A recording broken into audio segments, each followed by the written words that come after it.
오늘은 맥추 감사 주일입니다. 다른 히브리인들의 절기를 우리가 지키는 것도 아니고 농사를 짓고 사는 것도 아닌데 우리가 어떤 의미에서 맥추절을 지키는지 지난주 충분히 말씀을 드렸습니다. 감사하는 마음으로 지키는 절기입니다. 또 1년의 절반이 끝나고 후반전을 시작하는 아주 적절한 시기에 지금까지 지키신 하나님께 감사하고 남은 절반도 하나님께 맡기며 우리의 삶을 재정비하는 그런 의미로 지키는 겁니다. 지금까지 지키신 것 주의 크신 은혜입니다. 할렐루야. 이제 남은 반년도 하나님의 인도를 따라 승리하는 삶이 되시기를 축원합니다. 성경 공부 등록하셨습니까? 네. 오늘부터 수업이 개강됩니다. 주일에 수업 2개, 또 수요일에는 제가 가르치는 똑같은 수업을 아침 저녁으로 합니다. 또 토요일에도 수업 하나가 있습니다. 이렇게 4개의 과목을 개설했는데요. 자, 이렇게 신경 써서 하는데 한 과목이라도 신청하는 게 좋을까요? 안 하는 게 좋을까요? 네, 한 명만 하는 게 좋겠대요. 네. 아직 수강 신청 가능합니다. 4주 과정 4번만 참석하면 됩니다. 강의를 준비한 목회자들의 성의를 봐서라도 4번 정도는 참석할 수 있으리라고 믿습니다. 그러니까 수강 인원 여유가 있으니까 한번 참석해 보시기를 바랍니다. 사무실 앞에 가면 이렇게 신청서와 안내서를 자세히 써놨는데 여기 보면 강사들 학력을 공개해 놨어요. 이게 뭐 자랑을 하려고 넣은 게 아닙니다. 요새 하도 이상한 사이비가 많고 또 제대로 배우지 않았는데 소위 야매들이 너무 많아서 저희는 정통이라고 알리기 위해서 넣은 겁니다. 그러니까 믿고 안심하고 여러분의 목자들에게 배우십시오.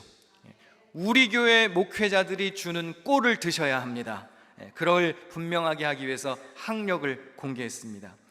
지난주에까지 여러분들이 내신 신청서를 정리해서 이제 출석부를 만들었습니다. 그래서 자세히 이제 봤어요. 누가 신청했나? 근데 아직 안 보이는 이름도 있더라고요. 네, 찾아가기 전에 빨리 신청하시고요.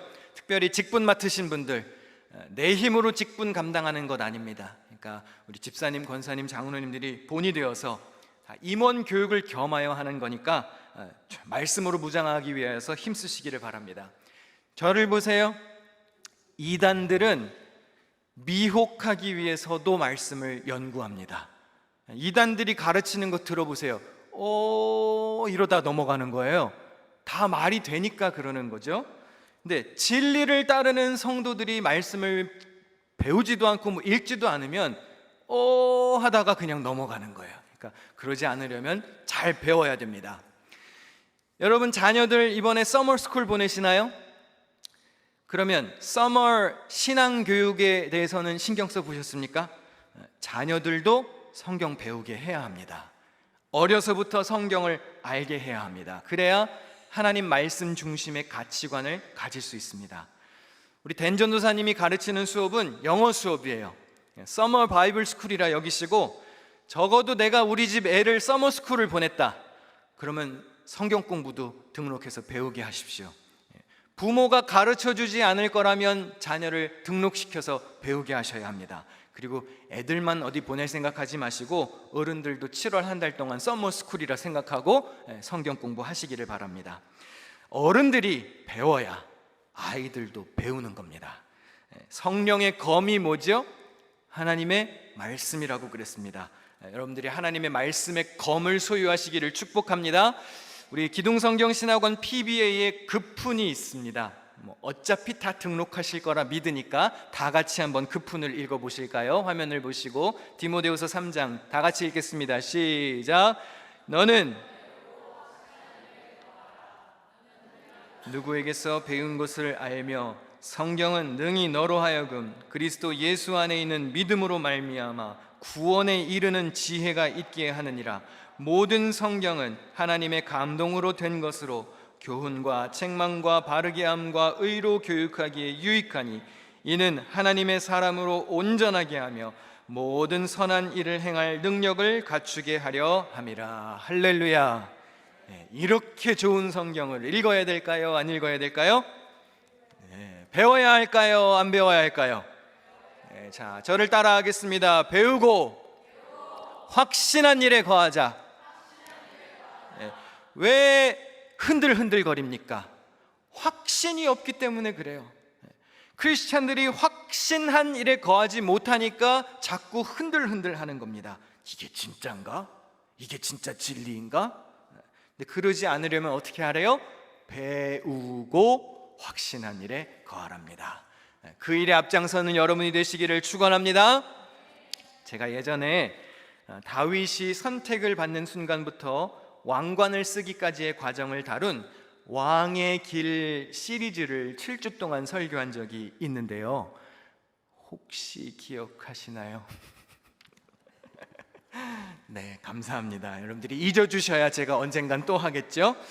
3년 전에 했던 시리즈인데 그때 시리즈 설교가 참 좋았어요. 제가 평가해도 아무도 동의하지 않으시는군요. 원래 계획은 매년 다윗 시리즈를 하나씩 하는 것이었습니다. 다윗이 왕이 될 때까지의 여정, 왕으로 통치하던 시절, 또 왕이 된 그 이후의 후기. 그래서 이거를 나중에 다 종합해서 정리해 갖고 제가 이제 책을 쓸 욕심이 있었습니다. 그래서 베스트셀러에 이름을 올릴 야망이 있었는데 그게 잘 안 됐습니다. 여하튼 뭐 나중에라도 책이 나오든 안 나오든 계획했던 시리즈는 이어가 보려고 하는데요.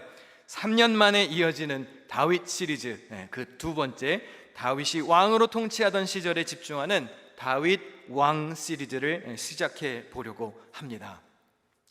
저만 설레는 건가요? 10주 동안 이제 진행될 말씀인데 저희 EM 패스터인 댄 전도사랑 이제 매주 만나서 말씀을 묵상하고 생각을 공유해서 영어 예배와 한국어 예배의 설교 핵심이 같은 메시지가 이제 나갈 거예요. 여러분의 자녀들도 비슷한 핵심을 듣게 될 것이죠. 우선 지난번 시리즈가 어디에서 마무리가 되었는지 한번 되새겨 보겠습니다. 다윗이 이 왕관을 쓰기까지의 과정은 결코 순탄하지 않았습니다. 심지어 그가 이 왕관을 받았던 장소도 그렇게 유쾌한 곳이 아니었습니다. 그곳은 바로 시글락, 이스라엘 영토가 아니에요. 블레셋 땅입니다. 사울이 하도 괴롭혀서 다윗이 도망쳤던, 망명했던 블레셋 땅입니다. 1년 이상을 머물며 각종 위기를 경험했고 다윗의 인생에 있어서 가장 밑바닥을 찍었던 장소가 바로 이 시글락인데요. 이 암울한 시글락으로 누군가가 왕관을 가져왔습니다. 사무엘하 1장 10절에 내가 알고 그의 곁에 서서 죽이고 그의 머리에 있는 왕관과 팔에 있는 고리를 벗겨서 내 주께로 가져왔나이다. 사울이 전쟁하다가 다쳤습니다. 살 희망이 보이지 않았습니다. 곁에 있던 아말렉 군사 하나가 말하기를 너무 사울이 고통스러워하니까 제가 죽여줬습니다. 그리고 그 왕관을 다윗 임금님께 가져왔습니다. 이렇게 해서 왕관을 가져옵니다. 이제 드디어 다윗의 차례가 되었습니다. 다윗이 왕이 될 시간입니다. 그러나 화려한 즉위식을 치르지 못했습니다. 시글락입니다. 공식적인 자리도 아니고 이스라엘 영토도 아닙니다. 그곳에는 어떠한 VIP 손님도 없었고요, 그 어떤 세레모니도 잔치 분위기도 음식도 없었습니다. 초라한 인생의 밑바닥에서 다윗은 정말 헛웃음밖에 나오지 않는 대관식을 치렀습니다. 왜 하필 이 화려한 왕관이 이 인생의 밑바닥과도 같은 시글락으로 찾아왔을까요? 인생의 바닥에서 신음하는 사람들을 잘 돌보는 목자와 같은 왕이 되라는 하나님의 뜻입니다. 여러분, 존경받기를 원하십니까? 리더가 되기를 원하시나요? 리스펙을 원하십니까? 그러면 시글락이 어떤 곳인지를 알아야 됩니다. 밑바닥을 알아야 그 밑바닥에서 신음하는 사람들을 알아줄 수 있고 그들을 품어줄 수 있는 겁니다. 하나님이 우리에게 무슨 귀한 사명을 맡기셨다고 해서 곧바로 뭔가가 막 번듯하게 일어나는 것이 아니죠. 어쩌면 우리도 살다가 보면 다윗과 같은 상황을 마주할 수 있습니다. 기껏 기대하고 왕관을 받았는데, 큰 맘 먹고 일하게 되었는데, 에이, 이게 뭐야? 너무 싱겁네. 시글락과 같은 장소에서 어떠한 화려한 세레모니도 없이 스포트라이트와 인정과 박수가 뒤따라오지 않아도 중요한 것은 여러분이 여전히 여러분에게 쥐어진 사명과 직분을 귀하게 여길 수 있느냐예요. 예수님이 이 땅에 오셨을 때에도 화려함 같은 것은 없었습니다. 생각해 보십시오. 하늘의 왕이 이 땅에 좌정하셨습니다. 그런데 고작 짐승 밥통에 누우셨어요. 천군 천사들이 내려와서 호위하고 하늘의 군악대가 내려와서 웅장한 콘서트를 열어도 모자랐을 텐데 고작 냄새나는 짐승 그리고 몇몇 주변 사람들 뿐이었습니다. 사람이 되신 하나님을 그 누구도 축하하지 않았습니다. 여러분, 겉으로 드러나는 것, 그런 것에 너무 연연할 필요 없습니다. 우리 주님 앞에 가면 아무것도 아니에요.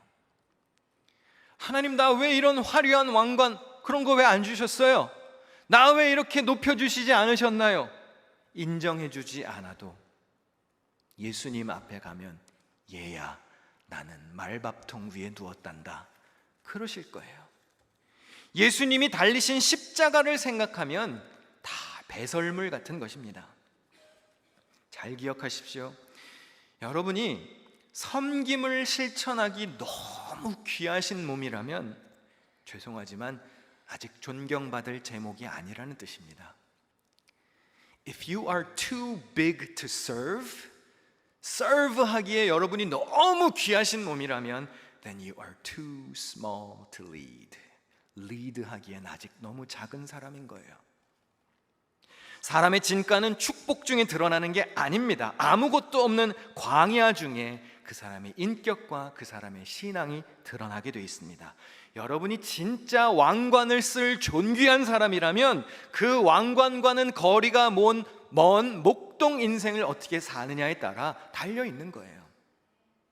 가장 빛나는 이 왕관이 가장 암울한 시글락으로 왔습니다. 어쨌든 다윗이 인생의 광야를 마쳤습니다. 이제 집에 가서 두 발 뻗고 자도 됩니다. 그런데 이러한 상황에서 다윗이 어떠한 태도를 취하는지 사무엘하 2장 1절을 다 같이 읽겠습니다. 시작. 다윗이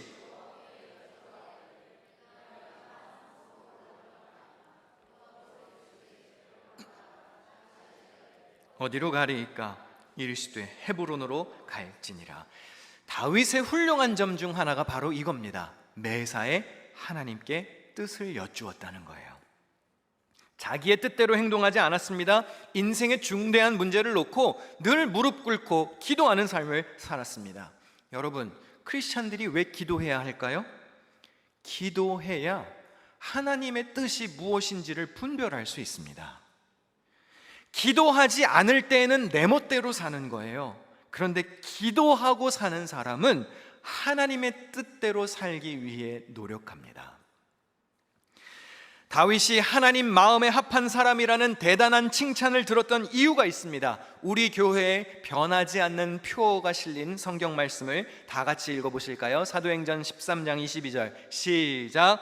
다윗을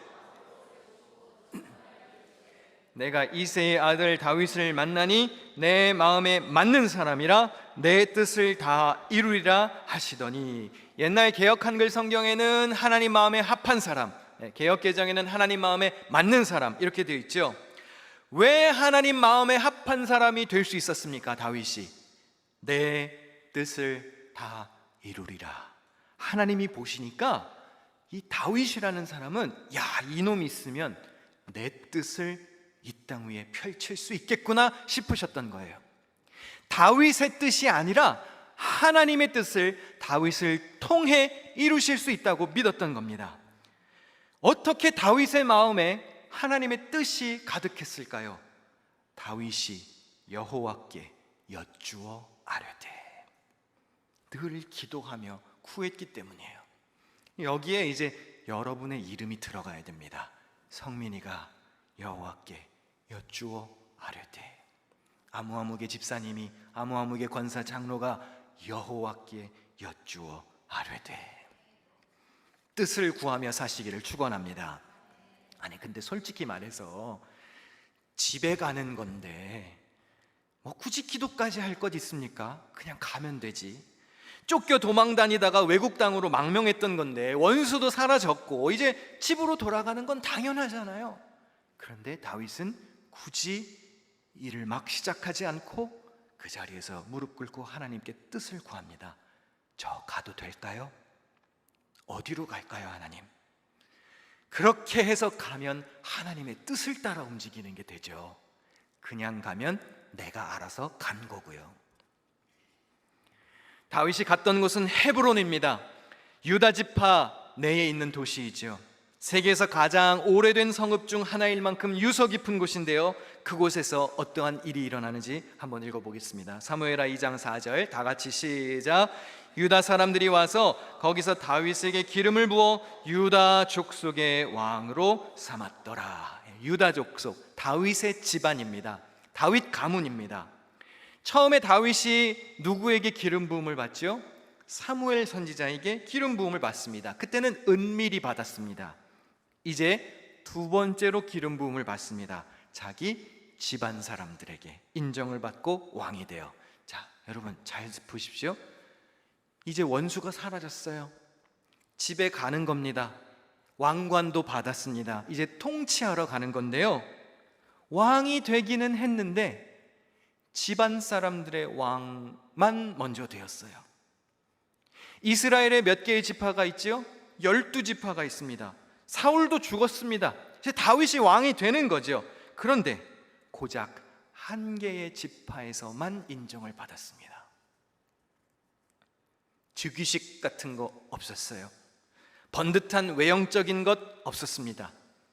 하나님이 당신의 사람을 훈련시키실 때 이런 방법을 많이 쓰시는 것 같아요. 그냥 다 배제시키고 다 빼시고 거품도 걷어내시고 진가를 보는 것이죠. 세상의 방법은 이것이 아닌데 하나님이 쓰시는 방법 중 우리가 어떤 길을 쫓아갈지, 하나님은 우리가 어떤 선택을 내리는지 지켜보시는 겁니다. 하나 기억할 것이 있습니다. 유다 지파, 한 개의 지파에서밖에 다윗이 인정받지 못했지만 그 지파는 바로 유다 지파, 자기 집안 사람들이라는 사실. 여러분 존귀한 사람 되고 싶으시죠? 성공하고 싶으시죠? 리더가 되고 리스펙되고 영광이 드러나고 자기가 높아지기를 원하시나요? 그러면 지금 자기 주변 사람들에게 먼저 잘해야 됩니다. 가까이 있는 사람에게도 잘 못하는 사람이 어떻게 나라 전체를 다스릴 수 있겠습니까? 가정에서, 직장에서, 옆집과 앞집과 뒷집, 같은 교회의 식구들, 선교회, 속회, 여기에서 여러분의 유다 지파에서 인정받아야죠. 여러분의 유다 지파에서 인정받아야 더 존귀한 사람으로 하나님이 세워주시는 겁니다. 유다 사람의 왕으로 등극했습니다. 그런데 다윗에게는 또 다른 예상치 못한 위기가 발생합니다. 사무엘하 2장 8절과 9절입니다. 사울의 군사령관 넬의 아들 아브넬이 이미 사울의 아들 이스보셋을 데리고 마하나임으로 건너가 길르앗과 아술과 이스르엘과 에브라임과 베냐민과 온 이스라엘의 왕으로 삼았더라. 이게 뭐예요? 왕은 다윗이 돼야 되는데 사울의 아들이 아직도 살아있어요. 이스보셋. 자기 원수가 다 죽은 줄 알았더만 옛 정권의 잔재가 여전히 건재합니다. 하나님 마음에 합한 사람입니다. 주의 영에 감동된 사람입니다. 이제 차기 왕입니다. 그런데 집으로 왔는데 또 순탄하지 않은 삶이 기다리고 있어요. 여러분, 하나님의 뜻을 따라 순종하는 삶, 그것은요 기도와 수고와 인내를 동반하는 삶입니다. 절대로 쉽게 되는 게 없어요. 심지어 사울의 아들 이스보셋은 온 이스라엘의 왕으로 초대되었습니다. 다윗은 고작 한 개의 지파, 유다 지파의 왕으로 인정되었습니다. 이스보셋, 다윗 두 왕이 공존하고 있어요. 이스보셋이 2년 동안이나 통치하고요, 다윗은 헤브론에서 7년 반 동안 반쪽짜리도 아닌 왕으로 섬깁니다. 진짜 왕은 다윗인데 대다수 세력이 아직도 다윗과 맞서고 있는 겁니다. 심지어 두 세력 사이에 전쟁도 있었습니다. 사무엘하 3장 1절에 사울의 집과 다윗의 집 사이에 전쟁이 오래매 다윗은 점점 강하여 가고 사울의 집은 점점 약하여 가니라. 참 지겹지 않나요? 이미 사울에게 괴롭힘 당할 만큼 괴롭힘 당했습니다. 그런데 사울이 죽은 뒤에도 그의 영향력에서 벗어나지를 못해요. 여러분, 오랫동안 무언가를 기다려 보신 분 있으시죠? 기다리는 거 이거 참 답답하고 지치는 일입니다. 맨날 똑같은 문제, 똑같은 사람, 똑같은 결과의 되풀이. 참 정말 짜증나고 포기하고 싶은 일이죠. 그런데요, 다윗은 전혀 불쾌한 내색을 하지 않습니다. 참 신기하지 않나요? 그 정도 됐으면 그냥 엎어버려도 되지 않을까요? 하나님, 이게 뭐예요 도대체? 근데 다윗은 전혀 불쾌한 내색을 하지 않아요. 여전히 꿋꿋하게 믿음을 지키며 하나님 마음에 합한 사람으로 사울을 존중하고 자기에게 주어진 상황을 귀하게 여깁니다. 시간이 흘러서 이스보셋 사울의 아들이 죽습니다. 그리고 다윗이 드디어 이러한 영광스러운 날을 맞이하는데요. 사무엘하 5장 3절을 다 같이 읽어보겠습니다. 시작. 이에 왕에게 나아오매 다윗 왕이 헤브론에서 여호와 앞에 그들과 언약을 맺음에 그들이 다윗에게 기름을 부어 이스라엘 왕으로 삼니라. 여러분, 다윗이 왕이 되기까지 몇 번 기름 부음을 받으셨는지 아시나요? 3번이나 받았어요. 처음 기름 부음 받을 때는 사무엘에게 은밀하게, 그 다음에는 헤브론에서 자기 지파 유다 백성들에게, 그리고 마침내 3번째는 온 국민의 환영을 받으며 기름 부음을 받고 진정한 통치자가 됩니다. 근데 이게 우리 삶에도 마찬가지죠. 우리의 사명과 책임이 점점 확대되는 거예요. 처음에는 하나님께 약속을 받고, 그 다음에 가까운 사람들에게 그것이 성취되고, 그 다음에 온 교회에게 인정을 받는 거예요. 사명이 점점 확대되는 것이죠. 다윗은요, 다윗의 왕관은 오랜 인내의 상급입니다. 오랜 인내의 상급. 오늘 설교의 제목처럼 다윗은 불안한 출발로 왕이 되었습니다. 모두가 자기를 지지한 것도 아닙니다. 거대한 상대 진영의 위협도 있었습니다. 그런데 여러분, 생각해 볼까요? 헤브론으로 가라고 한 게 누굽니까? 하나님이에요. 하나님이 가라고 해서 간 거예요.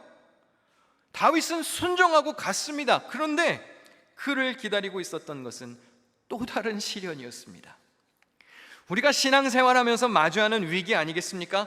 말씀 따라 살았는데 왜 세상이 내 편이 되어주지 않는 거예요? 하나님, 나 하나님이 시키신 대로 살았습니다. 그런데 왜 이런 어려움을 겪어야 하지요?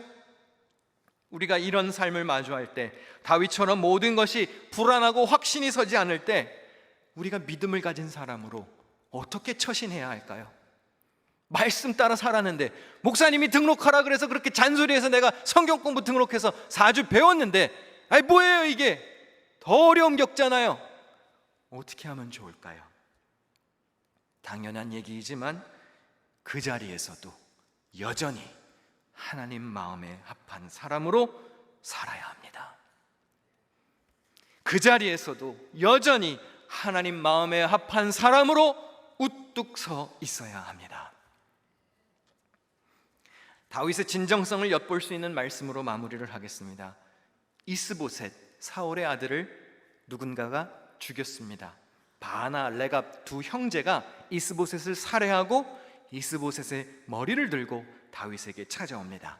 다윗에게 점수를 따려고 온 것이죠. 딱 보아하니까 사울 집안은 이제 글렀고 다윗이 왕이 돼서 통치할 것 같으니까 좀 점수 좀 따보려고 목을 베어서 다윗에게 가져왔습니다. 좋아할 줄 알았겠죠. 그들의 검은 속을 한번 들여다볼까요? 사무엘하 4장 8절, 그들은 이스보셋의 머리를 다윗에게로 들고 가서 말하였다.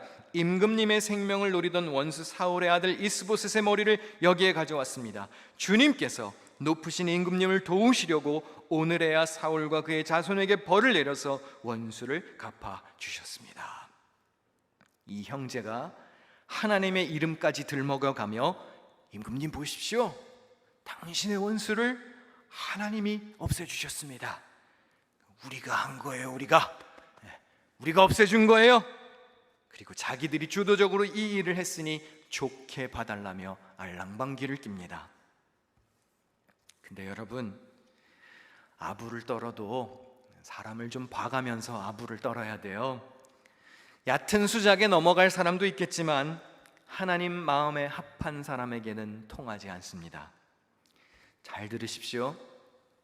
아첨과 진정한 헌신은 그 결이 다른 겁니다. 하나님 앞에 아첨하러 온 사람과 하나님 앞에 진정한 헌신을 보이는 사람은 그 중심이 다른 거예요.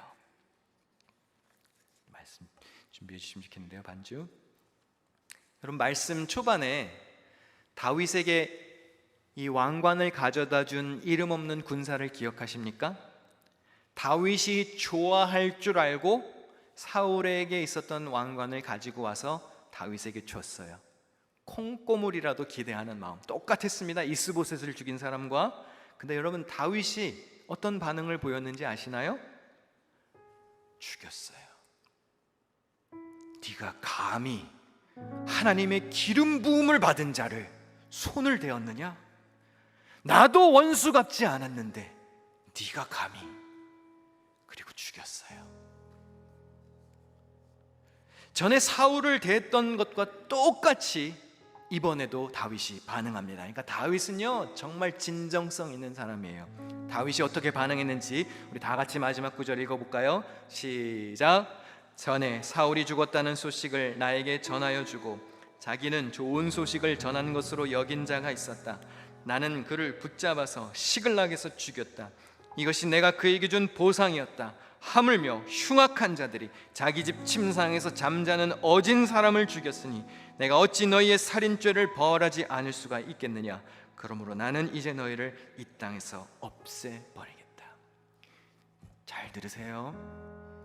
포상을 기대하고 여러분들이 하는 일들 중에 오히려 처형이 돌아올 일들은 없나요? 내가 콩고물이라도 기대하는 마음으로 하나님 앞에 와서 하나님 나 잘했죠. 그런데 하나님이 정작 아니, 너의 죄를 내가 어찌 용서할 수 있겠느냐. 낮잠 자는 이스보셋을 죽였습니다. 그걸 죄라고 다윗이 꼬집습니다. 심지어 이스보셋을 뭐라고 부르죠? 어진 사람, 의인이라고 높여줍니다.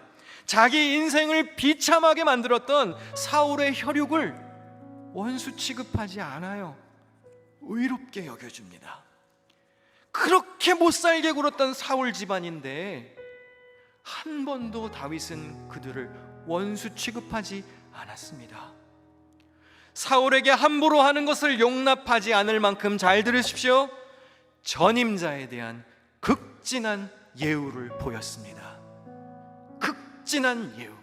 설령 그가 나를 괴롭히고 죽이려 했던 사람일지라도 극진한 예우를 보였어요. 여러분보다 앞섰던 사람, 지금 여러분 위를 지키고 있는 사람, 여러분을 통치하고 관리하고 다스리는 여러분의 상급자들, 여러분은 얼마나 존중하십니까? 아우, 저 사람 끌어내려야 돼, 저거 바꿔야 돼, 저거 개혁시켜야 돼 라고 외치는 여러분이 정작 개혁의 대상은 아니신가요? 다윗은요, 이렇게 살았기 때문에 온 나라를 품는 왕이 될 수 있었던 겁니다. 원수마저 포용했기 때문에 그는 한 번도 화려한 왕관을 쫓아가지 않았습니다. 그냥 자기 주어진 삶에서 하나님 마음에 합한 삶을 살았을 뿐이에요. 그랬더니 어떤 결과가 나왔는지 아시나요? 때가 이름에 알아서 왕관이 왔어요. 내가 나서지 않으면 하나님이 알아서 갖다 주십니다. 갈라디아서 6장 9절을 마지막으로 같이 읽겠습니다. 시작. 우리가 선을 행하되 낙심하지 말지니 포기하지 아니하면 때가 이름에 거두리라. 할렐루야. 절망 중에도 흔들리지 않고 주님의 뜻을 구하며 하나님 마음에 합한 사람으로 견실하시기를 축원합니다. 선한 능력으로 일어서는 삶의 주인공이 되시기를 주님의 이름으로 부탁드립니다.